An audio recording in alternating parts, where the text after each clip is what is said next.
Alors, École éloignée en réseau, c'est un dispositif social, pédagogique et technologique qui vise à mettre en réseau, c'est-à-dire faire travailler des écoles de régions différentes entre elles. En fait, lorsqu'on fait travailler ces écoles-là ensemble, on fait travailler des écoles rurales, en fait. On s'adresse à des écoles rurales qui ont, la plupart du temps, très peu d'élèves.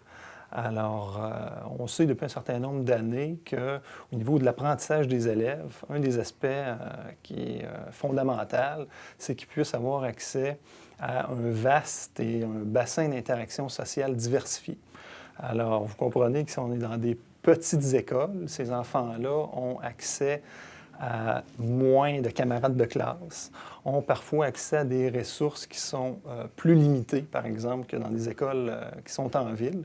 Alors, l'idée, finalement, c'est que par le biais de technologies de collaboration très, très simples, vidéoconférences, forums électroniques, on permet à des enseignants de travailler ensemble, mais aussi à des enfants d'écoles différentes de travailler, d'apprendre ensemble afin d'améliorer justement la qualité de l'éducation de ces petites écoles-là. Alors, au niveau des participants régionaux, dans le projet École éloignée en réseau, on parle d'un nombre approximatif d'une douzaine d'écoles.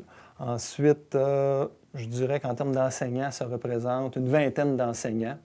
Alors, grosso modo, si on met une vingtaine d'élèves par classe, on touche environ 350-400 élèves. Alors, en termes d'innovation pédagogique, j'aurais tendance à dire que ça amène une certaine porosité des murs de la classe. C'est-à-dire qu'au-delà des 4 murs, en utilisant les technologies, ça amène finalement les élèves et les enseignants à avoir accès à un bassin d'individus et à un bassin de ressources beaucoup plus grand. Alors ça, c'est une première chose. Donc, en termes de socialisation, c'est quelque chose qui est majeur. Deuxièmement, une des principales approches pédagogiques qui est à la base des outils qu'on utilise, c'est ce qu'on appelle la coélaboration de connaissances. Et ça, c'est quelque chose qui est fondamental parce que de plus en plus, on parle de travailler dans une société qu'on appelle du savoir, où la place des idées est très, très importante, où ce que les gens, finalement, sont de plus en plus amenés à faire dans la société d'aujourd'hui, c'est peut-être de moins en moins travailler avec ses bras et un petit peu plus travailler avec sa tête, dans le sens où on a besoin d'idées novatrices pour répondre à un certain nombre de problèmes.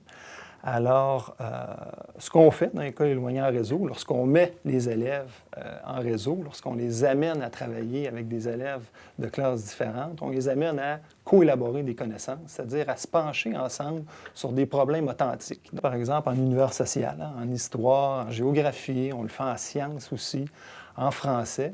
Les enseignants, ensemble, planifient des activités d'apprentissage qui amènent les élèves à améliorer leurs idées, c'est-à-dire à trouver des réponses à des questions complexes qui sont en lien avec les objectifs du programme de formation de l'École québécoise.